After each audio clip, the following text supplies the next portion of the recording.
Alhamdulillah, Alhamdulillah wa syukurillah wa la hawla wa la quwwata illa billah. Allahumma sholli ala sayyidina Muhammad wa ala alihi wa sahbihi wa barik wa sallim ajma'in.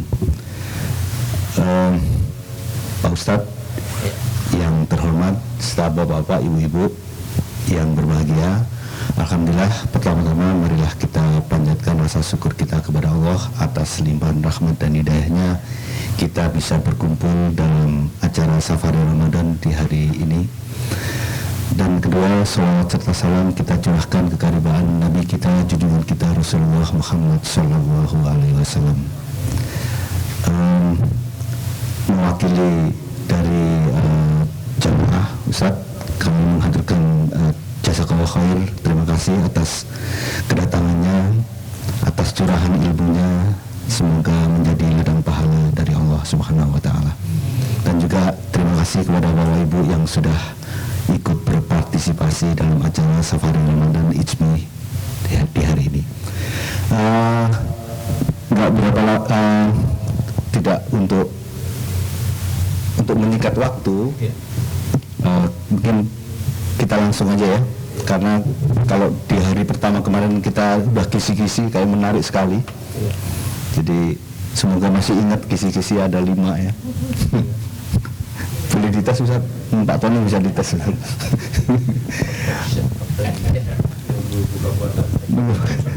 Baiklah, kami langsung persilahkan Ustaz. Tafadhol. Mungkin ini kita ada tanya jawab Ustaz ya. Kita batasi sampai 6:45 Ustaz. Setelah itu kita tanya jawab. Ya. Tafadhol Ustaz.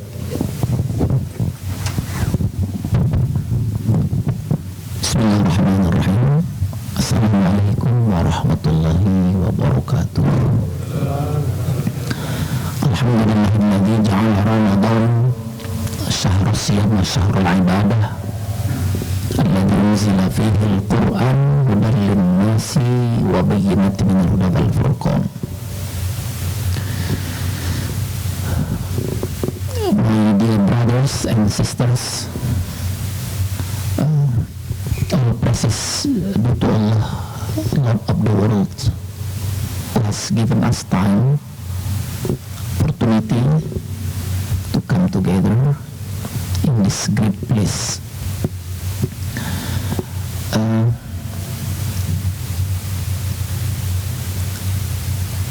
Today I would like to deliver the speech entitled Digital Era, a Challenge of Our Faith. Digital Era, a Challenge of Our Faith.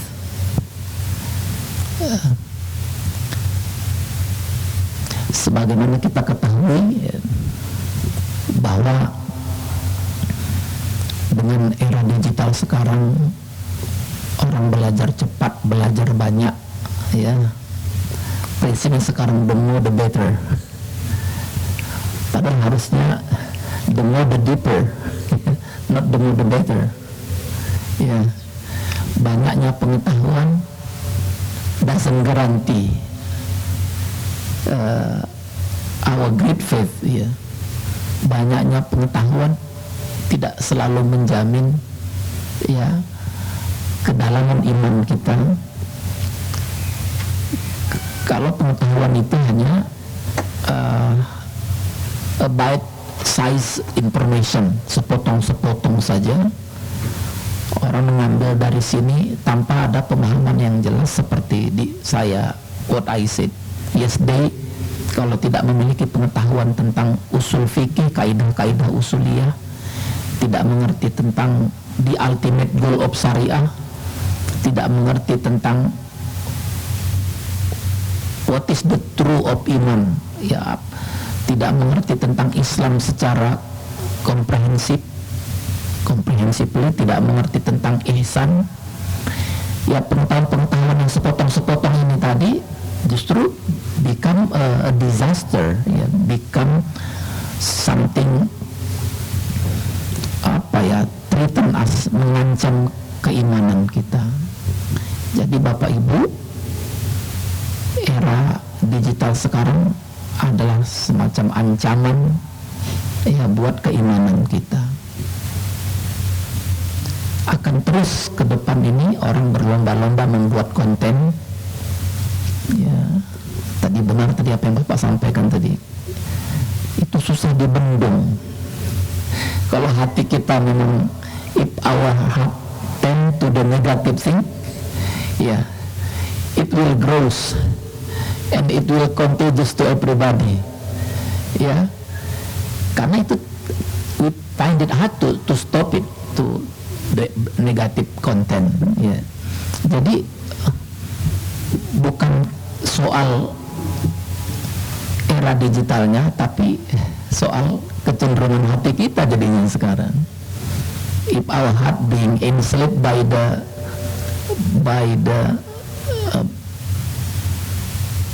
abandoned data, ya, jadi kita jadi budak. Kan kecenderungan manusia itu kan mudah lalai, mudah lupa. Jadi dengan teknologi sekarang ini orang sering dibuat lalai dan lupa. Jadi Bapak Ibu yang dirahmati Allah, ada beberapa terapi yang saya katakan ini sebagai terapi ya. Terapi supaya kita tidak mudah dibuat lalai. Terapi agar kita tetap bisa memilih hal-hal yang terbaik. Kan we are what we choose. If we focus on something, it will grow. Kalau fokusnya pada negatif, ya akan tumbuh teruslah negatif di dalam diri kita. Maka salah satu terapi yang bisa kita apply, yang bisa kita terapkan untuk katakanlah melawan era kelalaian, era banyaknya entertainment dalam, kan itu selalu itu menggoda kita. Kita nggak boleh lalai ini. Kita nggak boleh, karena lalai sedikit saja membuat kita bisa hilang kehormatannya, hilang kemuliaan yang diberikan Allah pada kita. Salah satu terapinya adalah apa yang disebut dengan terapi ihsan itu. Mungkin Bapak Ibu sering mendengar ihsan. Ihsan itu adalah konsep di mana kalau bahasa Arabnya anta budallah ka'annaka tarahu fa in lam takun tarahu fa innahu yaraka. Islam itu we worship the God as if we really see God himself. We really see. But if we still find it hard to see the God really see us. Jadi ada keyakinan Allah yang melihat kita. Ya. Kalau Allah melihat kita dan kita tidak takut, kita masih bebas doing everything what we want, berarti dari something in our heart. Kok kita nggak takut Allah melihat kita? Makanya terapi ihsan ini harus kita terapkan, bahwa kita beribadah kepada Allah seolah-olah kita sungguh-sungguh melihat Allah. Tapi kalau kita belum mampu, kan Allah yang melihat kita. Jadi ada semacam sense of closeness, rasa kedekatan yang begitu kuat. Berarti ini soal rasa kan. Ibadah itu kata para kekasih Allah, kalau tidak menghadirkan rasa, ya sudah hilang kesyahduannya, hilang kekhusyuannya, hilang ketenangannya. Kan itu wilayah rasa semua. Dan rasa itu adalah ada di hati kita. Dan Allah, wa man yu'min billah, kata Allah, yahdi qalbah. Those who believe in Allah, Allah will give him the guidance through his heart. Jadi langsung ke dalam hati kita. Tapi persoalannya, hati kita ini bisa reset directly the guidance from God or not ya. Kadang-kadang kan kalau hatinya very hard ya, kalau sangat keras ya, petunjuk tadi pergi lagi dia. Iya. Our heart is our king gitu. Jadi raja kita dalam hidup ini ya hati kita ini.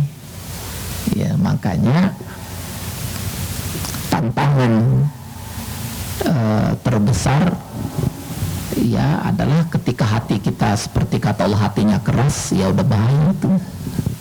Makanya kalau dalam kajian ihsan itu bagaimana merasa hadirnya Allah, just calling the name of God, ya Latif, ya Latif, ya Latif, itu wahai yang maha lembut, ya we will become what we say most of the time. Jadi kalau kita sebut over and over many time ya Latif, ya Latif, ya Latif, insya Allah our heart will be soft, gitu, akan jadi lembut. Nah, hanya hati yang keras, hanya hati yang sakit, bahkan ada hati yang dikunci Allah, hanya hati yang buta, yang suka lalai dia itu, yang ya menonton lalai, membaca lalai, menyaring informasi lalai, namanya hatinya sudah dituntun kepada yang buruk. Maka kajian ihsan itu Bapak Ibu adalah kajian tentang wilayah rasa. Siapa yang tidak punya rasa di dalam hubungannya dengan Allah, ya tidak punya ikatan dia. Seperti kita kan pernah punya rasa, punya jatuh cinta kepada pasangan kita. Ketika cinta itu sudah berkata-kata, lisan tak perlu lagi mengungkapkan, hati itulah yang menjadi apa sejatinya sebuah cinta itu. Makanya yang tidak merasa tidak akan pernah tahu. Makanya kajian-kajian tentang ihsan ini sepertinya mohon maaf agak kurang diceramahkan dibanding soal iman dan Islam. Masyarakat kita kebanyakan adalah masyarakat fikih yang kalau bertanya misalnya, Ustadz kalau saya berpuasa, saya musafir, terus gimana? Kan itu kan pertanyaan fikih. Ustadz kalau ada orang yang meninggal, hukumnya gimana kalau kain kafannya menggunakan kain ihram yang dia gunakan waktu haji? Itu fikih. Pertanyaan selalu itu soal halal haram, sunnah, Bu. Jadi kesannya Islam itu jadi sepi dari wilayah rasa. Ilmu rasanya jadi kurang. Padahal kata Al-Quran, Allah mengatakan dalam Al-Quran, a'udzubillahi minasyaitonir rajim, qad aflahal mu'minun alladzina hum fi shalatihim khashi'un. Orang yang menang, orang yang beruntung adalah orang yang khusyuk dalam salatnya. Khusyuk itu adalah soal rasa. Payungnya ya ihsan tadi. Kenapa wilayah ihsan kurang banyak dibicarakan? Padahal bicara ihsan itu salah satunya bicara muraqabatullah, Pak. Muraqabatullah. Apa itu muraqabatullah?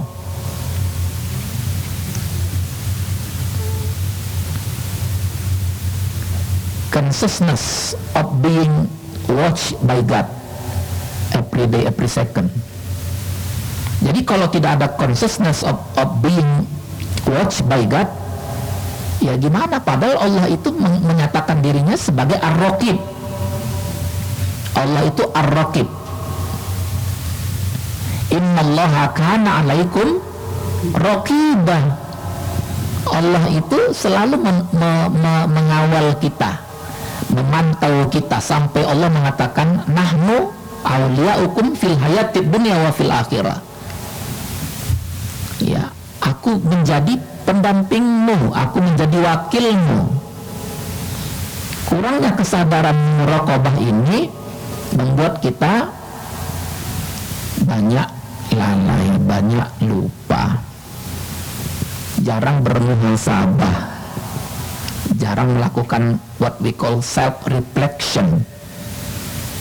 Sudah usianya tua tapi masih suka berzina, itu kata Rasulullah orang yang paling dibenci Allah itu sudah tua tapi berzina. Karena jarang self-reflection. Jadi semuanya itu lagi-lagi bergantung kepada kekuatan rasa, kemudian sekat yang menghalangi kita dengan Allah begitu tebal. Diantaranya sekat apa itu? Syahwat yang diperturutkan. Ya, yang membuat orang lalai itu adalah syahwat yang terus menerus diperturutkan. Ya, jadinya lalai, malas, ya cuma mikir diri sendiri, mau senang-senang sendiri. Itu awal dari hampir semua kejahatan. All of kind of crime start from the memperturutkan bad desire. Jadi syahwat yang jahat itu diperturutkan gara-gara masalahnya tadi kajian hati tadi itu jarang dibicarakan. Makanya Bapak Ibu yang dirahmati Allah, mau dalilnya segudang tidak mungkin mau disampaikan semua yang menunjukkan kul innani anallah, kan gitu. Aku ini Allahmu, aku yang mengawasimu. Wa idza sa'alaka ibadi anni fa inni qarib. Ya Muhammad, if there is someone ask about me, just answer, I'm very close. Ya ujibu da'wata da'i idza da'ani. I will answer all the doa. Jadi Allah selalu banyak mengatakan dalam Al-Quran, Allah itu sangat dekat. Kalau kau mengandalkan aku, if you rely on me, depend on me, I will give you kehidupan yang sejahtera. Itu kan sudah banyak dalil-dalil seperti itu. Wa may yatawakkal 'alallah fa huwa hasbuh. Those who tawakal to Allah will fulfill everything we need. Tapi lagi-lagi kajian seperti ihsan ini tidak disampaikan secara komprehensif. Padahal intinya nanti di situ, dari ihsan itulah kita bicara muraqabatullah, being consciousness of being watched by God. Itu baru muraqabatullahnya itu. Nanti dari muraqabatullah itulah nanti baru bicara mahabbatullah, baru muncul rasa cinta kepada Allah. Awalnya tadi masih takut, tapi lama-kelamaan melahirkan pada mahabbatullah. Jadi Bapak Ibu yang dirahmati Allah, kalaulah terapi ihsan ini yang melahirkan rasa diawasi oleh Allah bisa ada dalam diri kita, maka prinsipnya itulah yang disebut dengan man wajadallah wajada kulla syai'. Ya, those who depend on God, he already got everything. Ya, orang yang paling kaya, the richest man, the richest Muslim is he always find God everywhere, di mana saja, ya, every time, di mana saja dia merasakan sudah mendapati Allah. Itulah yang insya Allah membuat hati kita tidak akan lalai. Ya, makanya kita selaku orang tua termasuk yang sangat bertanggung jawab untuk mengenalkan anak-anak kita bagaimana mereka merasa dekat dengan Allah. Kalau tidak, kapanpun mereka akan menjadi generasi-generasi yang lemah, seperti disebutkan oleh Allah dalam Al-Quran. A'udzubillahi minasyaitonirrajim. Wal yakhshal ladzina law taraku min khalfihim dzurriyyatan di'afa. Hendaklah kamu takut jika kamu meninggalkan generasi yang lemah, generasi yang memperturutkan syahwatnya. Ya, maka ada tuh di Indonesia gara-gara enggak, because his parent doesn't buy him gadget, handphone, he kill his mother. Ya, he kill his mother because his parent doesn't buy him new handphone. Inilah anak-anak yang tidak diajarkan tentang bahwa kita ini ada ilmu tentang ihsan. Oke lah, ilmu tentang iman itu tadi kan pondasi. Dalam pondasi itu ya akan teruji nanti ketika kita berislam, Kan kemarin sudah saya sampaikan, berislam itu posisi kita itu sebagai terdakwa, Allah sebagai hakim. Tapi giliran soal ihsan itu bicara sesuatu yang lembut, rasa, bicara ilmu rasa, ilmu tentang lembut, ilmu tentang kasih sayang, ilmu tentang kearifan, ada di wilayah ihsan. Makanya lagi-lagi Rasulullah SAW itu mengingatkan kita, dua hal yang paling banyak lupa disyukuri oleh manusia itu adalah waktu lapang dan waktu sehat. Ketika lapang dia lalai, ya. Ketika sehat dia juga memperturutkan keinginannya. Begitu sehat maunya makan apapun, sehat maunya kemana saja. Diuji Allah dengan sakit supaya apa? Supaya kita sadar keinginan kita cuma satu ketika kita sakit. Apa Pak keinginan kita waktu sakit? Ya cuma sembuh. Tapi begitu sehat mau kita sangat banyak. Ya, kita lalai. Jadi Bapak Ibu yang dirahmati Allah, kiranya memang dengan memahami prinsip ihsan tadi, itu akan melahirkan pribadi. Nanti ada istilahnya, makanya ada idiom-idiom dalam kajian ihsan ini, itu nanti akhirnya lari kepada konsep takholli, tahalli, tajalli. Pernah dengar nggak Pak itu? Kalau takholli itu ditok dia. Apa tuh ditok? Empty out every negative thing in our heart.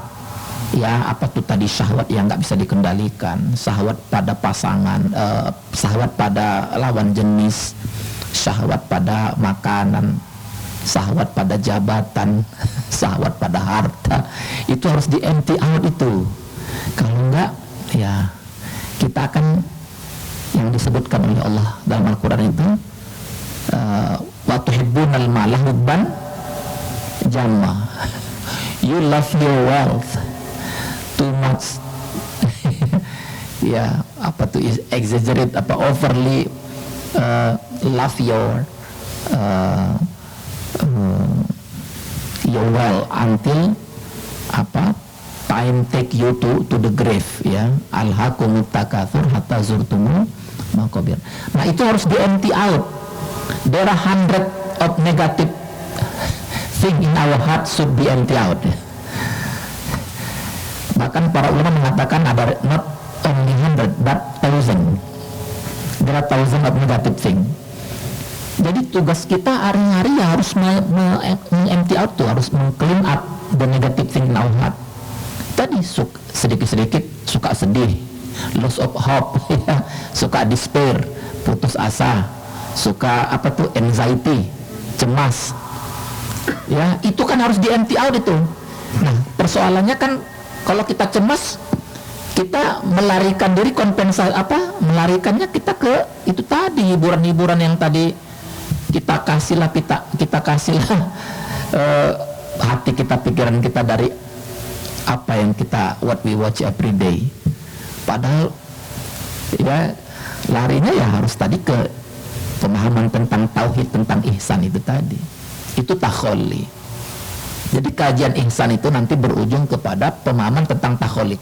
Tiap hari kita meng-empty out, ya Allah singkirkan ini, suka sedih, suka merasa kurang, terus tidak ada kona'ah-kona'ahnya, sudah dikasih Allah rezeki masih juga cemas terus. Hati-hati nih, apa ini? Ya, disinilah yang banyak membuat orang-orang yang tinggal di negara maju itu commit suicide itu, karena dia pelihara anxiety, nervous itu, disappointment dipelihara terus, akhirnya dia commit suicide. Ya, karena dia jauh dari Allah. Makanya orang-orang yang bisa mencari terapi dengan ihsan, dengan takholli, mereka mengatakan laula kanal ihsan, laula kanal takholli, kalau tidak ada takholli, kalau tidak ada ihsan, kuntu majnunan mundu zaman tawil. I will become crazy for the long time. Ya, saya akan gila Ya, kalau tidak ada ihsan, kalau tidak ada takhalli. Jadi tugas kita tiap hari, ya Allah, Allahumma inni a'udzubika minal hammi wal hazan. Ya Allah, singkirkan segala hal yang membuat aku sedih. Jadi harus membersihkan kegelisahan, kesedihan. Atau kita juga bisa berdoa, Allahumma inni a'udzubika min qalbi la yakhsha. Lindungi aku daripada hati yang tidak mau khusyuk. Jadi kalau payungnya adalah ihsan, nanti melahirkan muraqabatullah, the consciousness of being watched by God. Dari muraqabatullah melahirkan mahabbatullah. Ya, orang yang sudah mahabbatullah itu ketika waktu sholat dia menunggu sholat, nggak mesti nunggu azan dulu. Yang sudah mahabbatullah dia mau berlama-lama. Ya, dari muraqabatullah melahirkan mahabbatullah, nanti masuklah ke tahap aplikasinya kepada takhalli, empty out. Tugas kita sehari harusnya empty out terus. Mengaji kita cuma paling hanya 1 hour. Tapi when we go out from the mosque, we see everything. There are many temptation. There are many attract us to many subject. Jadi kajian yang cuma 1 jam itu, ya, sementara kita punya 24/7 hour, nggak mempan ini kajian ini. Kenapa? Belum ada praktek empty out tadi. Kok kita orang yang sedikit-sedikit mudah menyesal, mudah dendam. Kejadian yang sudah puluhan tahun diingat-ingat terus. Kalau saja dulu, coba dulu gini, coba gini. Aduh, udah lewat. Setan di situ bekerjanya, Bapak Ibu. Setan will never say to us, don't pray, don't go to mass. Setan don't say like that. He doesn't say that. Ya, kill your friend. Nggak mungkin setan bilang begitu. Tapi dibuatnya kita kok menyesal sesuatu yang sudah berlalu. Aduh, ngapain? Gara-gara ada orang itu menyesal masa lalu, cari apa? Cari solusi ya dari nonton ini, nonton di media sosial. Aduh, ya, berpikirnya laukan hada lakat, kalau saja dulu begini, coba dulu aku kuliahnya di sini, aku akan begini. Padahal belum tentu, hanya pikiran-pikiran aja. Ya. Ada orang begitu tuh. Jadi dalam bahasa Arabnya itu mamado fata, apa yang sudah berlalu bukan milik kita lagi. Dan banyak orang menyesal tentang sesuatu masa lalu dan cari solusinya di gadget, di sosial media. Itu di era digital sekarang seolah-olah itu menjadi terapi. Jadi bukan soal lebih dari sekedar apa yang kita lihat, tapi bagaimana pertahanan hati kita. Jadi setelah di empty out, tugas selanjutnya adalah tahalli. Kalau tadi takhalli itu kan meng-empty out all the negative thing in our heart. The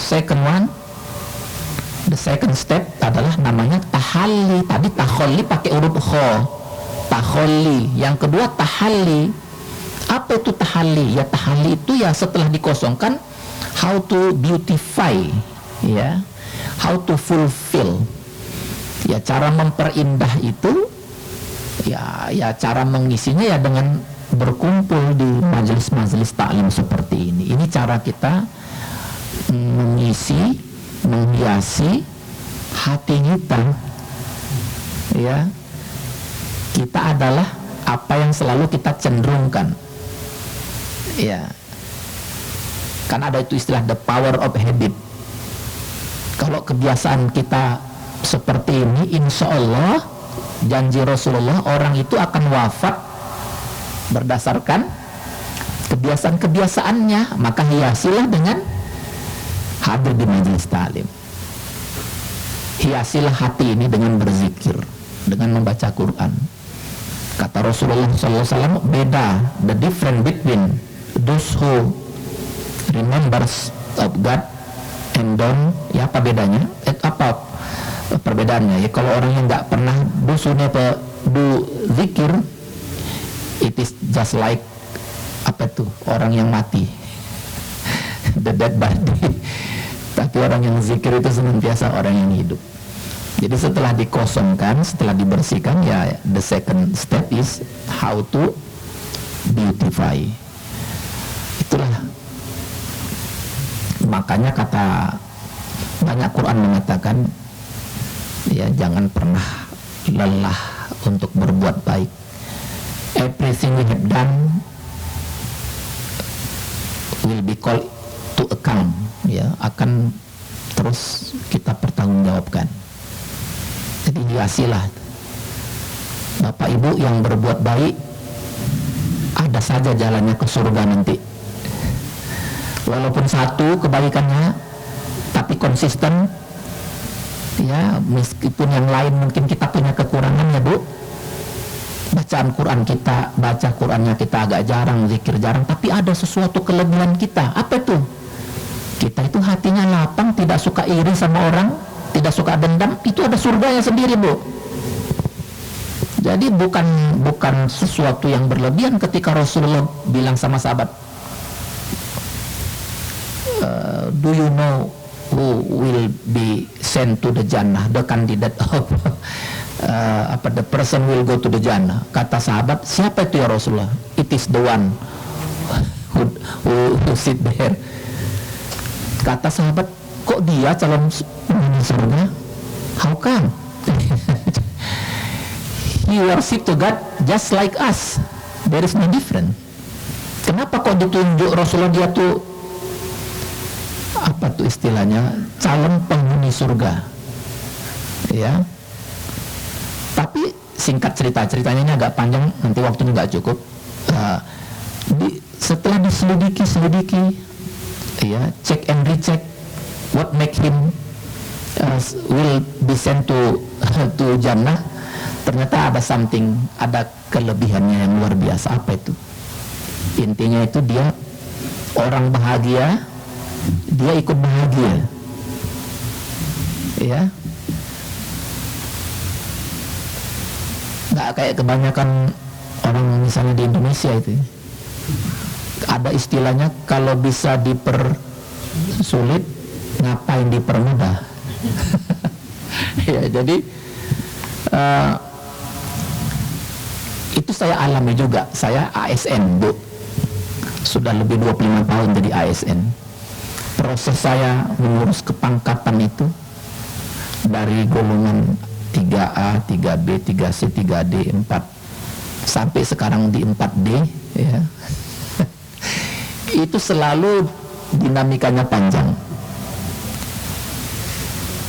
SK pertama ditunggu-tunggu, SK begitu mau naik ke 3B, kenapa nih ditunggu-tunggu nggak ada? Kita berlapan ini, bukan saya sendiri yang sedang menyusul. Nggak ada, dicari-cari sebulan 2 bulan, katanya sudah ditandatangani sama pimpinan. Singkat cerita, tahu-tahu ketemulah itu SK yang 8 orang itu sudah diremuk-remuk, udah dibuang itu. Ada yang menemukan, waduh gimana ini? Ya nggak tahu itu. Jadi begitu terus, ada saja yang kami alami itu kan. Begitu nanti lagi mengurus pangkat berikutnya, gimana usul kepangkatan saya? Oh itu sudah diparap sama KTU, tinggal nunggu tanda tangan. Besok datang lagi, mana ini usulannya? Oh iya sudah ditandatangani, belum distempel. Waduh, birokrasi yang begini-begini. Banyak orang nggak tahan juga nih. Udah keluar pun SK nggak diserahkan juga sama kita, itu berbulan-bulan masih disimpan di laci juga. Supaya apa? Nanti kalau ada mesti bawa uang lah kita, baru dikeluarkannya dari laci. Pura-pura lupa, terselip katanya lah. Nah, penyakit-penyakit begini nih ya, saya pikir itu kok bisa terjadi begitu, tapi dasar lagi-lagi masalah di situ. Jadi Bapak Ibu yang dirahmati Allah, tugas kita sebenarnya adalah bagaimana how to purify ya our heart, karena bagaimana nanti kita meninggal itu berdasarkan kebiasaan kita. Kalau kita memang biasa hadir di majelis taklim, insya Allah ketika nanti waktunya datang ya kita nggak jauh-jauh dari majelis taklim, insya Allah. Kalau kita banyak berzikir, banyak baca Quran, wafatnya kita nggak jauh-jauh dari itu. Apa yang terakhir, yang langkah ketiga, what is the third step? Tadi takholli, empty out, tahalli, to beautify, tajalli. Tajalli itulah bagaimana kita bahwa apapun yang kita lakukan ini adalah represent dari sifat-sifat ilahiyah. Kita mempraktekkan sifat-sifat ilahiyah. Makanya ada istilah takhallaku bi ahlakillah, how to do good manner ya, based on the characteristic of God. Itu namanya tajalli. Kalau tajalli, kalau Allah itu maha al-alim, berarti Bapak Ibu harus suka belajar. Allah itu maha mengetahui, itu artinya kita mempraktekkan diri yang suka belajar, suka menambah guru ya, suka membaca yang dan memilih bacaan-bacaan. Itulah tajalli itu. Kalau Allah itu al-ghafur, itu artinya apa? Berarti kita harus suka memaafkan. Itulah tajalli. Kalau Allah itu al-ghani, itu artinya apa Bu? Kalau Allah al-ghani, berarti kita harus dermawan. Kata Rasulullah dalam hadisnya ya, tidak akan pernah bertemu antara iman dan kebakhilan ya. Apa itu? Between faith, what we call stingy, it's never be united. Tidak akan pernah disatukan between faith and stingy.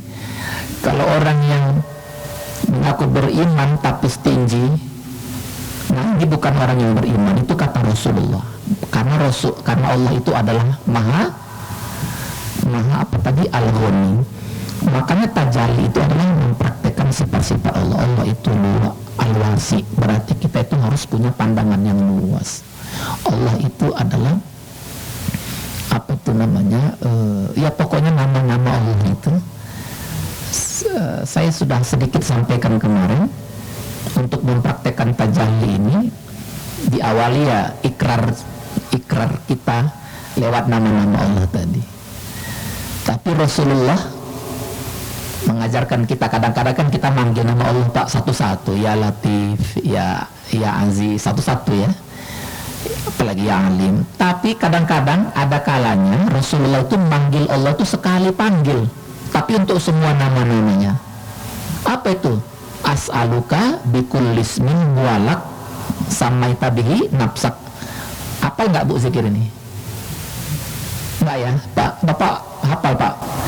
Jadi kecerdasan Rasulullah itu memanggil nama-nama Allah yang 99 nama. Semakin banyak dipanggil, nanti kepribadiannya ya kepribadian mewakili sifat-sifat Allah itu. Iya. Ya, Ibu-ibu mau nggak mengulang Bu yang saya ucapkan ini zik apa sabahnya Rasulullah? Bapak-bapak juga mungkin ya. Coba bapak-bapak, ibu-ibu mau diulangi. Bismillahirrahmanirrahim. As'aluka ya Allah, bikullismin bualak. Saya ulangi lagi. As'aluka ya Allah, bikulli ismin bualak samaita bihi nafsak. Ada yang tahu artinya Pak? As'aluka itu ya biasa, aku memohon kepadamu ya Allah. Bikullismin, bikul itu with whole, bikullismin with whole the name you have, kira-kira begitu. Dengan seluruh nama-nama milikmu, samaita bihi nafsak, Apa tuh arti samaita bi nafsak? It is you who name such a name yourself, kira-kira begitu. Kalau Allah sendiri yang menamakan dirinya, bukan para malaikat, bukan para rasul, it means there is something, apa itu ya, something very very special. Pasti ada yang sangat spesial di balik nama-nama Allah ini, ya. Karena itulah kita disuruh menyuruh luar biasa Bapak Ibu, kalau bisa sekaligus. Kan Rasulullah begitu, nggak satu-satu. Ya kadang-kadang satu-satu, tapi kadang-kadang dipanggil sekaligus. Aku menyeru ya Allah dengan seluruh nama-nama milikmu itu yang Engkau sendiri yang menamakannya. Ternyata dalam Al-Quran juga ditegaskan juga, dijustifikasi oleh Al-Quran. A'udzubillahi minasyaitonirrajim. Walillahil asmaul husna fad'uhu biha. Allah itu punya nama-nama yang baik, ya. Maka panggillah Allah, panggillah nama-nama Allah itu.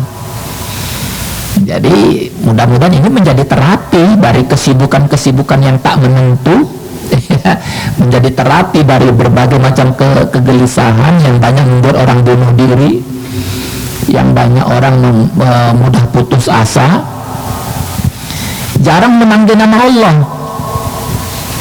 Di dekat rumah saya di Bintaro, Ciputat, itu kalau suami istri bertengkar ini, istrinya kan mu'alaf tuh, walaupun sudah 15 tahun berumah tangga, kalau bertengkar sedikit istrinya selalu bilang, kalau begini nanti saya balik lagi lah ke agama saya. Itu selalu dia ancam suaminya dengan kata-kata begitu. Jangan ulang-ulang lagi itu kata suami, tapi terus diulang-ulang. Si suaminya melepon saya, Ustaz gimana nih, istri saya bolak-balik bilang begitu. Waduh, itu rapuh sekali imannya itu. Kalaupun ada masalah, urusan iman itu kan urusan dia sama Allah, jangan mengancam-ngancam bapak dengan ucapan begitu. Kalau gitu biar saya datang, saya bilang. Oh senang sekali saya Ustaz. Datanglah saya rumahnya di Bintaro. Saya cari akal, sebenarnya tidak ada dalam dalil nih, tapi kalau ini mengandung kemaslahatan boleh. Apapun kan dalam kaidah itu ya, sesuatu yang kalau tidak ada larangan itu boleh kalau mengandung kemaslahatan. Jadi saya berpikir gimana ini supaya nggak diulang-ulang lagi nih. Saya bilang sama istrinya, Bu, karena ibu sudah bolak-balik berulang-ulang kali dozen time to ask divorce ya. Ini ibu sudah nggak sah lagi suami istri, saya bilang. Oh gitu Ustaz. Iya, maka harus diulang lagi nih nikahnya. Hari ini kita ulang lagi Bu nikahnya ya. Saya ulang lagi ijab qabul, tapi diniatkan jangan sampai mengulang-ulang lagi untuk kembali lagi ke agama to become non-muslim. Karena ini udah rusak ini hubungan pernikahan, nanti ibu menjadi orang yang rapuh sekali ini imannya, fragile ya. Jadi begitu ya Ustaz. Baiklah Ustaz, saya maulah kalau begitu dinikahkan lagi ya. Akhirnya ijab qabul lagi tuh. Dan alhamdulillah kata suaminya setelah itu nggak pernah lagi, walaupun misalnya bertengkar nggak pernah lagi bilang-bilang saya akan balik ke agama saya. Jadi itu bagian daripada kelemahan tuh, mudah rapuh, sedikit-sedikit mudah tersinggung. Masalah kita itu kebanyakannya di situ. Makanya kata para ulama, hampir semua kemaksiatan itu ya diawali dari kelalaian dan memperturutkan syahwat. Jadi pantas saja Bapak Ibu kalau kita mudah sekali tergoda dengan informasi-informasi pinggiran yang belum pasti ya. Ini kadang-kadang mohon maaf Bapak Ibu, ada tuh di Indonesia seorang istri lihat temannya itu ngomong-ngomong sama laki-laki yang nggak tahu siapa laki-laki itu, terus dia bikin status di Facebook, sepertinya ada affair ini antara ini dan ini, saya melihatnya begini. Baru lihat sekilas sudah bikin status di Facebook begitu. Ini kan orang yang lemah menulis padahal belum tentu itu. Padahal tugas kita sebagai seorang muslim, man satarul musliman satarallahu fi dunya wal akhirah. Siapa yang menutup aib seorang muslim, Allah akan tutup aibnya. Nah, sekarang kalau dulu Rasulullah mengatakan katakanlah yang baik, kalau nggak bisa yang baik lebih bagus diam. Artinya kalau di era sekarang, karena jari kita ini sekali ketik, kemudian kita sekali with a single click, with a single post, itu dibaca sama ribuan orang. Jadi kita jadi rapuh juga itu. Jadi Bapak Ibu yang dirahmati Allah, the point intinya adalah bahwa dunia sekarang ini, termasuk di era digital ini, dengan abundance data, dengan ribuan konten-konten, ya, iman kita akan mendapatkan tantangan yang tidak mudah. Tapi ingatlah, ya, kalau kita optimis, Bu, jadi kan ada dua hadis Rasulullah begini, era yang terbaik adalah setelahku. Itu lihat konteksnya juga. Ternyata di dalam hadis yang lain Rasulullah pernah mengatakan, iman siapa yang paling baik di antara kamu? Jadi Rasulullah bertanya kepada sahabat, iman siapa yang paling baik di antara kamu? Kata sahabat menjawab, ya imannya para malaikat lah. Kemudian Rasulullah menjawab, if an angel has very best faith, I think it is normal. Ya, kenapa? Namanya malaikat memang, ya, they have been created only to worship God. Jadi kalau mereka have the best faith, it is normal, it is not special. Ya wajar. Ya. Jadi, akhirnya sahabat mengatakan kalau begitu the best iman is for an-nabi, for the prophet and rasul.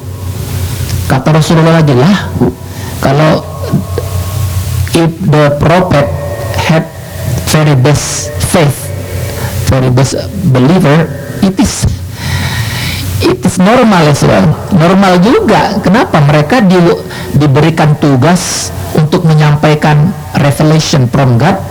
Ya, itu normal saja kalau mereka punya iman yang bagus. Akhirnya sahabat mengatakan, kalau begitu orang yang tinggal satu masa dengan engkau ya Rasulullah.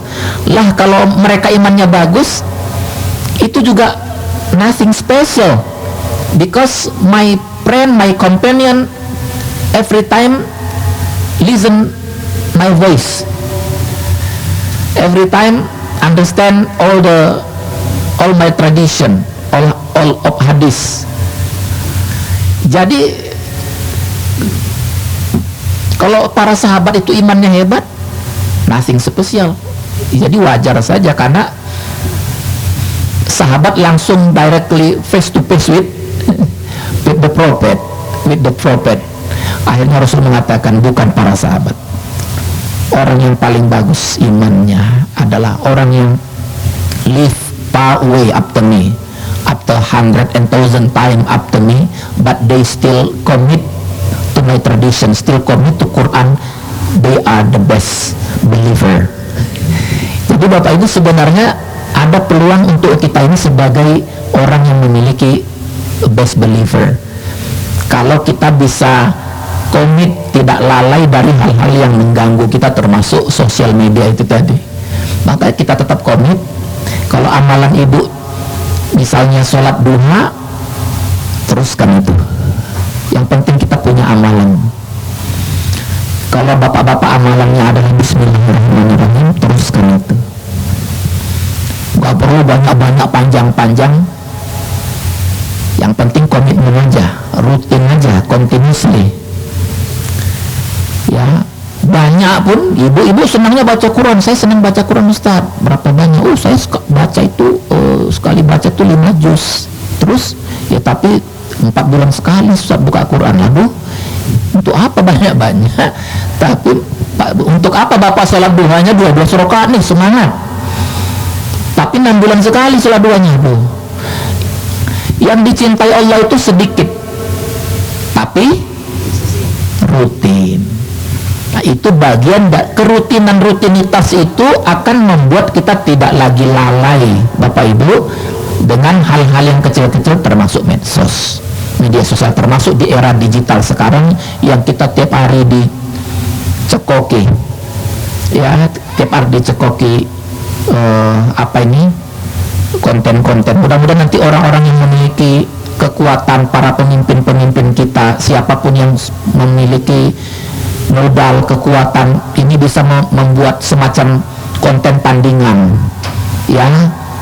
Misalnya ada yang mau berbicara khusus tentang insan, terus insan itu kalau dibagi-bagi Pak ada tuh bisa 2 semester asal itu pintar dikemas, jadi semacam tandingan, perlawanan terhadap materi-materi di media sosial yang tidak baik. Tetap saja kita diuntungkan dengan era digital, itu pasti diuntungkan, ya, tetapi bahayanya tentu harus bisa kita tangkis. Salah satunya tadi dengan kekuatan ihsan yang diturunkan nanti menjadi muraqabatullah, menjadi mahabbatullah, dan dipraktekkan dalam bentuk takhalli, tahalli, dan tajalli. Insya Allah semuanya berawal dari situ, semuanya berawal dari hati. Apakah hati kita termasuk hati yang itu, ada namanya hati yang rodiyah, ada yang namanya hati yang mutmainnah. Mudah-mudahan kita semuanya diberikan Allah Subhanahu wa ta'ala memiliki hati yang mutmainnah, hati yang lapang, hati yang tenang, bukan hati yang mudah marah bukan hati yang sedikit-sedikit dendam, ya, bukan hati yang sedikit-sedikit, karena kalau hati ini udah masalah kecil-kecil jadi besar, ya, masalah yang sebenarnya nggak ada masalah bisa selesai, nggak selesai, ada itu, ya, masalah aja, ya. Tetangga renovasi rumah marah-marah dia sama tukangnya, ya, apa itu bangun rumah bikin ganggu, suaranya tuh kedengaran, ganggu orang tidur, namanya rumah berdekatan, ya, mana mungkin gak ada suara. Kalau mau gak ada terganggu, ya tinggal di hutan sendiri, ya. Iri sebenarnya di sini, kok dia bisa renovasi rumah, saya enggak, kan gitu. Itu sifat iri itu, hati-hati, ya. Orang kalau sudah sifat iri itu berarti itu tanda-tanda hatinya sudah mulai sakit dan lama-lama bisa mati. Kalau Allah mengatakan khatamallahu ala qulubihim, Allah lock our heart. Kalau Allah yang mengunci, siapa yang bisa buka apa? Siapa yang bisa buka kuncinya kalau Allah yang kunci? Ya Allah. Makanya hati-hati kalau hati kita sedang dikunci, tersungkur kita di hadapan Allah, surrender, kneel down in front of God. Sadar, ya Allah, aku ini lemah, hatiku ini kotor. Mudah-mudahan dengan cara-cara seperti itu, Bapak Ibu, kita bisa menjadi orang yang the most wise, sangat bijak, ya, bisa berakhlak seperti akhlaknya Allah, memiliki good manner, ya, dengan melakukan 3 hal tadi, paling tidak melakukan empty out, beautify, dan apa tuh tajalli, itu sebenarnya self manifestation of God, ya. Terakhir 3 menit lagi masih boleh ya Pak, ya, 3 menit lagi udah mau waktu sudah mau ini, ya, ya boleh 5 menit lagi. Yang terakhir itu tadi yang saya katakan sebagai self manifestation, itu self manifestation of God, melakukan tadabbur, ya. Tadi saya sudah bilang juga sama Pak Tunggu tadi, tadabbur alam itu berbanding lurus dengan tadabbur Quran. Kita kan disuruh tadabbur Quran, tadabbur alam juga penting. Nah sekarang kan orang gara-gara main ini lupa melakukan tadabbur alam, ya. Padahal tadabbur alam itu, di mana alam itu adalah ayat-ayat Allah juga. Alam ini adalah Quran besar. Disitulah kita bermuhasabah ketika merenungi ciptaan Allah ini. Paling tidak kita melakukan hal yang terbaik seperti yang dilakukan oleh Nabi Ibrahim, mengawali dengan tadabbur alam. Dan para kekasih Allah menjadikan alam ini sebagai sahabat kembarnya. Our this universe is our twins, kira-kira begitu. Kembaran kita ini. Maka bacalah alam ini, supaya jangan membaca handphone saja. Alam ini dibaca. Alam ini kembaran kita. Alam ini adalah Quran besar. The universe is the big mosque. Ya, itu bukan kata saya, itu kata para kekasih Allah. Jadi ketika melihat alam ini, hati kita akan mengatakan subhanallah, rabbana ma khalaqta hadza batila. Ini kembaran kita. Di situ ada kembaran kita, ada juga masjid yang besar, ada juga Quran yang besar. Maka kita bayangkan sabbahalillahi ma fis samawati wa ma fil artinya semuanya bertasbih. Yang ada di langit dan di bumi, bulan-bulan bertasbih, pohon-pohon bertasbih kata Allah, lautan bertasbih. Terus kalau kita nggak bertasbih memuji Allah, itu menunjukkan salah satu kita sedang lalai. Kalau pohon-pohon, the mountain, the sea, ya, itu mereka remembrance Allah. Terus kita as his servant, as a human being, tidak ingat Allah, itu kita lalai. Ada yang bertanya sama Sufi, kenapa kok bisa alam ini dikatakan sebagai twin, kembar? Iya, alam raya ini, alam ini, bumi ini, katanya kalau airnya setelah diteliti itu tidak kurang dari 75% katanya. Apa 75 atau 70% kata ahli, saya tidak tahu, tapi kata ahli begitu. Just like human being, kita pun manusia ini Bapak Ibu, kalau kita lihat diri kita ini, airnya juga 75% juga. Itu salah satu alasan kenapa dibilang kembar. Alam ini, bumi ini punya tambang. Tambangnya diri kita ini, manusia itu adalah gigi-gigi kita. Itu kata para sufi, itu kata para kasih Allah. Di alam ini banyak pohon-pohon, apapun yang tumbuh ini seperti pohon, rambut kita seperti pohon. Alam ini kadang, bumi ini kadang ada hujannya, kita juga ada hujannya. Apa tuh hujan kita, Bu? Tangisan kita. Alam ini kadang ada petirnya, ada gunturnya. Apa petir guntur kita ketika kita batuk? Di alam ini di alam ini ada sungai-sungainya, urat-urat kita adalah sungai. Saya lupa itu panjang sekali, artinya betul-betul ada sisi depan, sisi belakang, menunjukkan betul-betul sisi kembarnya, twin. Dari situlah kita banyak bermuhasabah, maka sering-sering kita berjalan itu sebulan sekali tadabbur alam kita, ya, pakai apa namanya, seperti orang berkemah, ya, itu penting itu supaya kita merasakan directly the blessing from God, langsung dari alam ini kita merasa rahmat Allah itu luar biasa. Betapa kecilnya kita di hadapan Allah. Itu bagian daripada terapi untuk kesibukan yang tak penting. Ya, melakukan tadabbur alam, muhasabah diri, itulah yang membuat mengapa para ulama mengatakan this earth is as a big Quran and a big mosque, ya, tempat kita bersujud juga. Kita lahir dari sini, ya, akan dikebumikan juga di alam. Apapun yang kita lakukan akan kembali kepada diri kita di alam ini.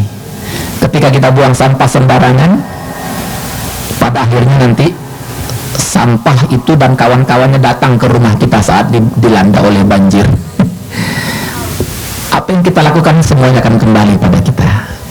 Mudah-mudahan kita tidak melakukan hal-hal yang salah, kebiasaan-kebiasaan yang salah, tapi kita ganti dengan yang baik, yang datang kepada kita pun yang baik-baik.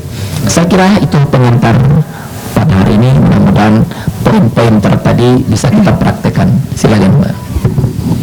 Alhamdulillah.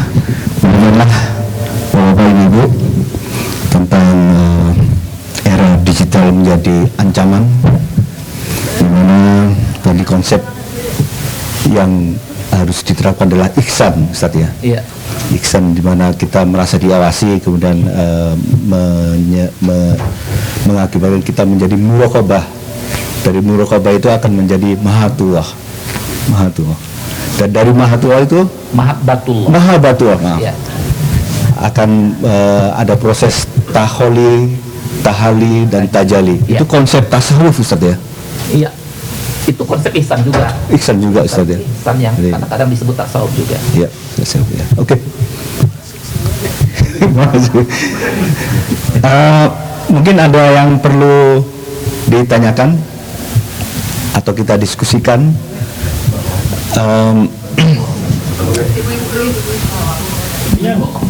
Oh Pak Todi, maaf, Pak Todi dulu tuh ya. Silakan. Oh, Pak Roni. Bersebelahan sih. Assalamualaikum warahmatullahi wabarakatuh. Waalaikumsalam. Ya, tertarik dia warahmatullahi wabarakatuh, ya. dengar bahwa digital itu menjadi ancaman. Iya, Tapi kalau kita lihat sebenarnya digital juga itu bermanfaat bagi manusia. Di lain pihak, gimana kita wisely use the things, dan bagaimana kita menggunakannya saja. Itu juga dakwah kan melalui, lihatlah di orang yang jadi Islam juga masuk Islam karena internet tuh banyak. betul. Bukan cuma satu. Jadi mungkin ancaman itu tinggal tergantung dari si orangnya ini. Iya. Adapun nanti yang dikasih sama Bapak buat sebagai kisi-kisi untuk supaya kita tidak terkena dampak negatifnya dari digital ini, Iya. ya kita harus melakukan itu semua. Cuman kalau saya pikir saya akan dorong umat Islam itu untuk belajar digital ini lebih bagus lagi, lebih baik lagi untuk mengambil kebaikannya di mana dakwah kita, hubungan kita. Ya seperti di ini aja sekarang yang di Gaza. Ternyata tuh Israel tuh nggak bisa ngalahin Hamas itu dengan sebut gitu bodanya karena digitalnya dikuasai oleh Hamas. Dan itu orang udah tahu semua itu. Makanya kalau berbahaya memang berbahaya, tapi tinggal kita saja bagaimana kita melaksanakan. Ini cuma komen aja Pak ya, Bu saya enggak, tapi mungkin Bapak lebih tahu. Saya rasa begitu aja. Assalamualaikum warahmatullahi wabarakatuh. Ya, waalaikumsalam warahmatullahi wabarakatuh. Komentar Bapak justru menjadi tambahan vitamin buat taklim kita pada hari ini. Terima kasih Pak.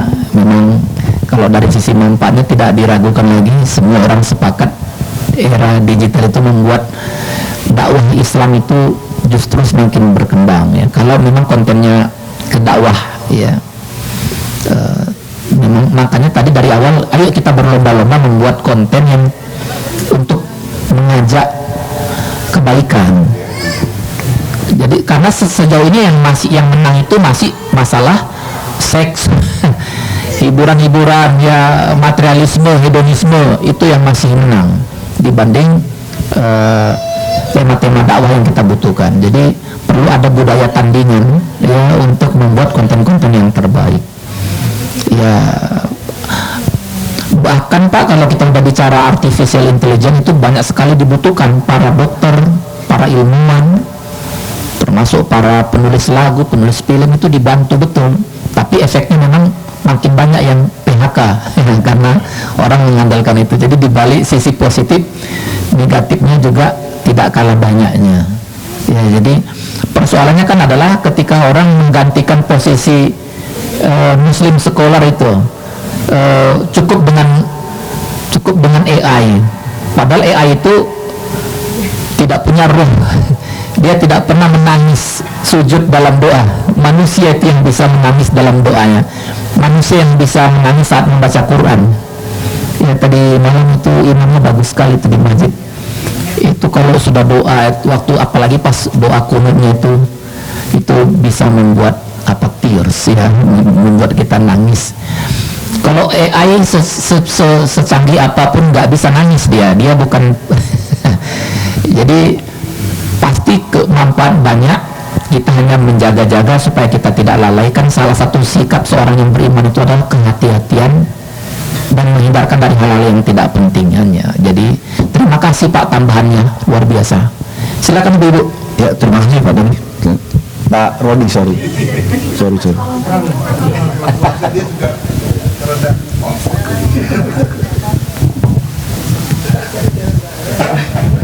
Assalamualaikum warahmatullahi wabarakatuh. Waalaikumsalam warahmatullahi Ustaz, wabarakatuh. Ya. kebetulan kemarin kan mau nanya itu mirip dengan yang Pak Roni. Jadi maksud saya untuk yang apa namanya ya, untuk kayak saya misalnya nih sambil masak atau sambil apa itu kayaknya buat saya berguna. Memang saya dengerin Ustadz Adi yang ini gitu ya, tapi memang saya juga mengakui banyak kejelekannya juga ada gitu ya.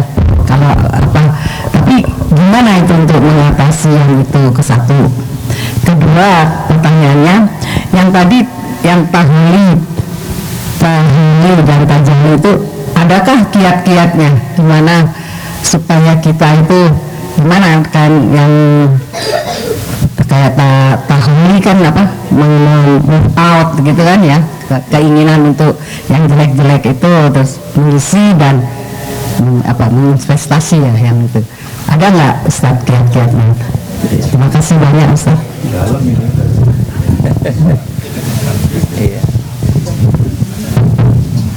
Ya baik, bagus sekali Bu kalau kita bisa menyetel ceramah-ceramah para ustadz. Bagus sekali karena memang Ibu hatinya sudah bagus, jadi yang dipilih dakwah. Tapi kalau hatinya yang tak bagus, yang dipilih bukan dakwah. Dengan era digital itu kita bisa memutar ayat Al-Quran, memutar juz amma, banyak yang bisa kita pilih.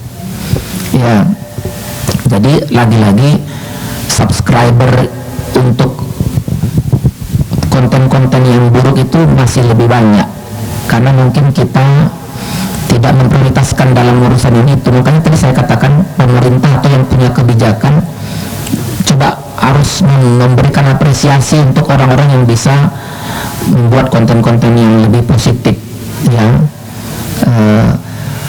Kemudian konten-konten yang menyebabkan orang jadi ekstrim juga banyak Bu ya. Dia gurunya satu kok maaf, jadi ada itu dia menyampaikannya ceramah di YouTube.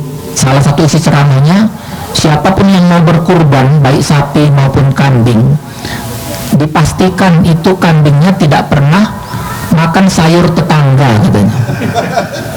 Akhirnya gara-gara Papua ini tahun di kampung itu ada satu kampung nggak mau berkurban karena nggak bisa memastikan jangan-jangan kambingnya memakan rumput tetangga. Namanya kambing nggak bisa membedakan dia. Ini ustadznya dari mana nih? Ada lagi ustadz bilang di YouTube, kalau mau suami istri berangkat haji itu atau umroh, jangan ada rahasia-rahasia antara suami dan istri, harus dibongkar semuanya sebelum berangkat. Kalau enggak, hajinya enggak sah. Tahu-tahu karena takut ini ustaznya bilang begini, akhirnya suaminya ngaku, mohon maaf istriku, sebenarnya udah 2 tahun terakhir ini saya nikah diam-diam gitu. Berantem, akhirnya istrinya bilang saya minta cerai, udah kita nggak usah berangkat haji. Nah, kan jadi repot itu. Ya, akhirnya biarlah berangkat dulu, nanti pulangnya kita serahkan kepada suami. Daripada hajinya nggak berangkat, mereka pun bercerai. Nggak ada tuh yang begitu-begitu tuh. Jadi maksudnya belum tentu juga kita mendengarkan ceramah kalau yang kita dengar adalah kayak Mama Gupron itu ya. Atau membuat kita kok jadi kaku gara-gara mendengar ceramah, kita kok jadi suka nuduh-nuduh orang. Oh ini nggak sah, ini kafir. Jadi seolah-olah mereka mereka kapling surga untuk dia saja. Itu kan jadi bahaya. Pasti kita paham. Yang kedua Bu, sebenarnya yang gimana kiatnya, justru yang saya sampaikan itu adalah kiat-kiatnya. Tinggal nanti kita mungkin lebih bervariasi lagi setelah melakukan takholi, tahlil, tajalli. Ya berarti kebiasaan kita tambah lagi nanti bagaimana kita ada namanya mengikop. Orang yang kalau sudah bicara muraqabah itu dia mengikop dirinya. Setiap kali dia salah, dia menghukum dirinya dengan apa? Dengan bersedekah. Jadi dulu para ulama gitu Bu, supaya dia tetap terpaut sama Allah, kalau ada kesalahan dia mengikop dirinya bersedekah. Jadi dia lebih berhati-hati. Misalnya dia sholat, ketika sholat asar dia saat itu ragu dia, ini sudah 4 rakaat apa masih 3? Pernah nggak Bapak mengalami gitu? Ya kan kalau aturan fikihnya kita tambah 1 rakaat, nanti di akhir kita tambah sujud sahwi. Tapi orang-orang tertentu nggak selesai dengan itu. Dia cari orang miskin. Kalau di sini dia kasih orang miskin itu $10. Ini tadi saya lalai, maka saya menghukum diri saya dengan bersedekah supaya dia merasa hati-hati ke depannya. Ya, itu bagian daripada melakukan takholi tajalli juga. Saya kira itu ya, artinya kebiasaan yang sudah ibu lakukan, lanjutkan, bertemanlah yang baik dengan orang-orang yang terbaik. Ya, saya pikir itu bagian dari melakukan takholi tajalli. Sudah jam 7 ini, kita tutup dengan doa ya. Oh ya, maghrib 7.21 Ustaz. Oh oke. Mungkin satu pertanyaan lagi. Oh bisa, saya pikir jam 7. Silakan ibu. Ada pertanyaan lagi, satu lagi. Silakan ibu. Silakan.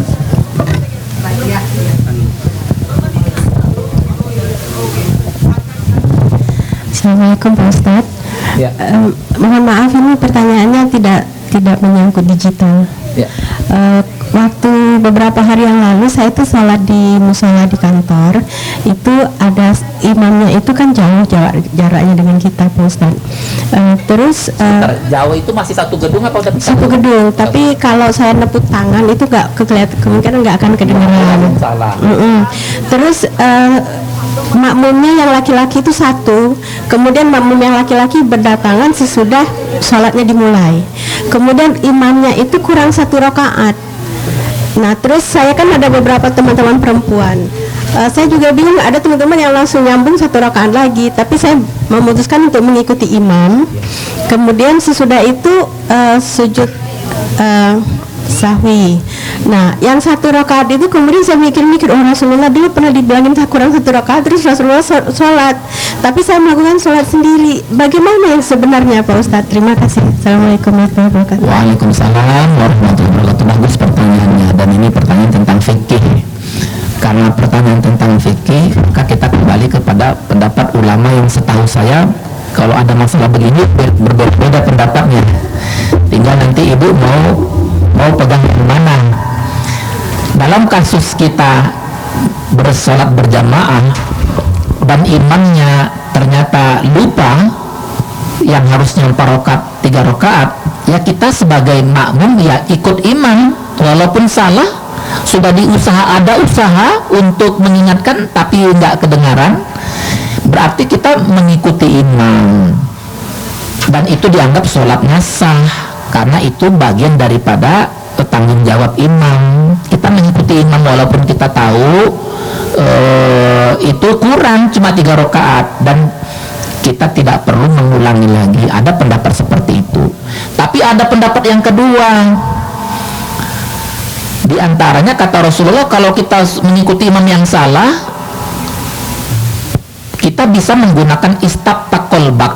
Kita bisa minta fatwa lewat hati. Kalau hati kita mengatakan kayaknya nggak afdol nih kalau saya tidak ulang lagi, saya nggak puas karena tadi betul-betul salah, harusnya 4 rakaat kok jadi 3, maka kita mengulang lagi untuk melengkapinya. Ya tadi yang ibu lakukan dengan sujud sahwi di akhir itu bagus. Terus mengulang lagi sholat tadi dari awal sendiri.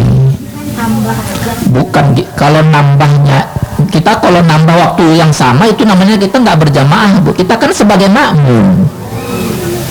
Kalau kita sendiri tadi ya kita tambah kalau kita ragu kan.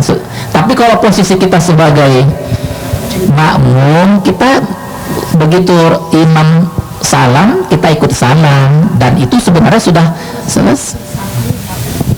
Ya itu ada pendapat kita sendiri pakai sujud sahwi, tapi kita tidak perlu lagi mengulang supaya menggenapkannya 4. Itu satu pendapat, tapi ada ternyata pendapat ulama yang lain kita mengulang lagi sendiri supaya lebih afdol. Masalah afdol itu kan dikembalikan kepada masing-masing. Ada orang yang toh mengatakan kan saya mengikuti imam walaupun imamnya lupa. Sesuatu yang lupa itu tidak ada hukumnya, rufi al kalam namanya. Sesuatu yang lupa saat kita makan, saat berpuasa kan itu nggak ada hukumnya, boleh. Jadi begitu juga. Jadi yang ibu lakukan sudah benar itu pakai sujud sahwi, tapi sujud sahwinya kan tidak menambah sendiri langsung kan tadi Bu? Apa ibu nambah sendiri langsung apa mau mengulang dari?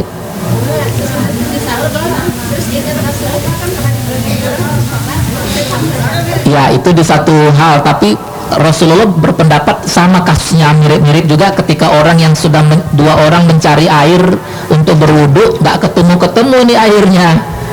Akhirnya mereka sholat berdua dengan pakai tayamum dulu, pakai debu. Mirip-mirip ini. Rupanya begitu selesai sholat, pulang dari tempat sholat, mereka menjumpai air. Kata temannya, lah ini ada air, ayo kita berwudu, kita ulang sholatnya. Kata teman satu lagi, loh tadi kan sudah kita cari nggak ketemu dan kita sudah sholat, ngapain diulang lagi? Ya itu nanti ke depan masih ada sholat-sholat berikutnya.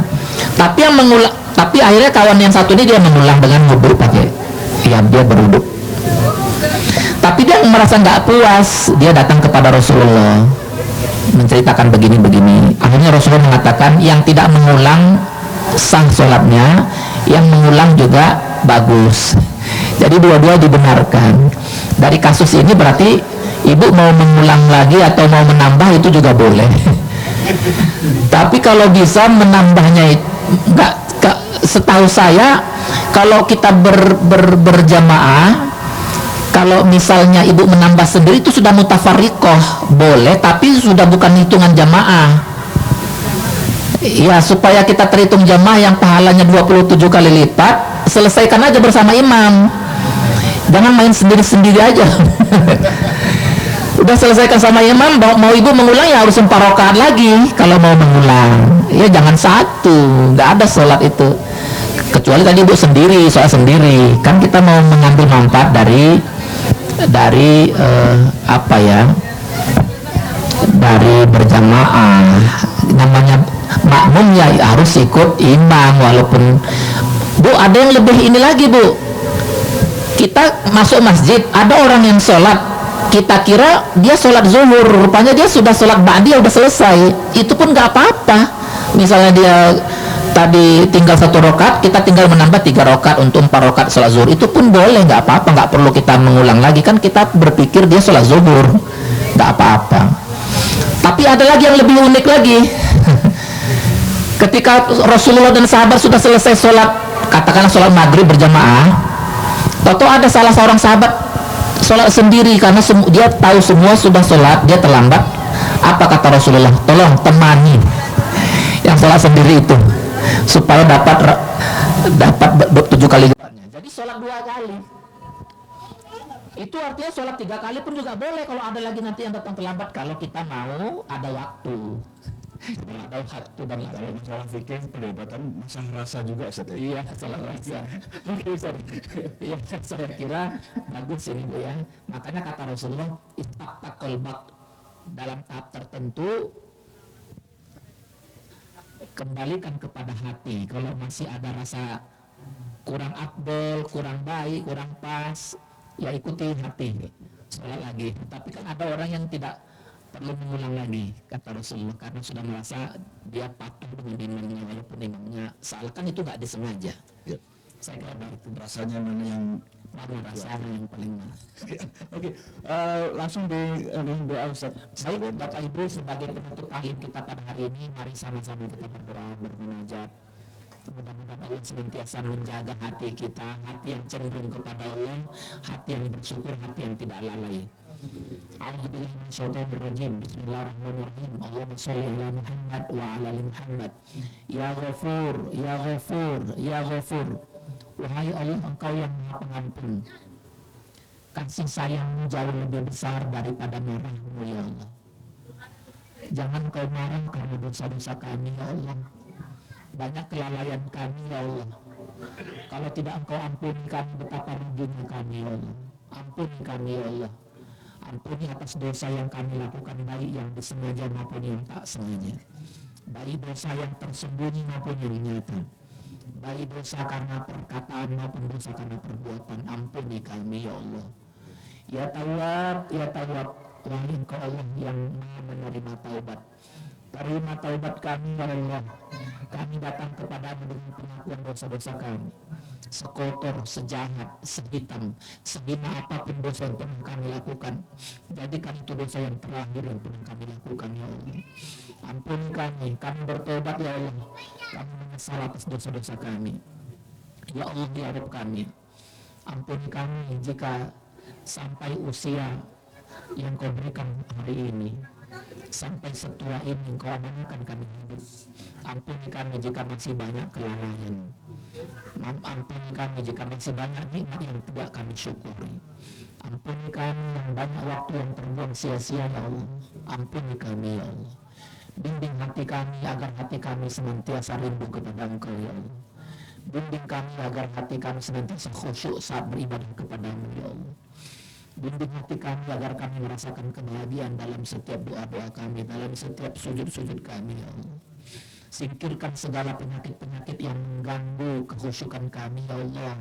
Singkirkan penyakit susah memaafkan kesalahan orang. Singkirkan penyakit mudah dendam. Singkirkan penyakit mudah iri.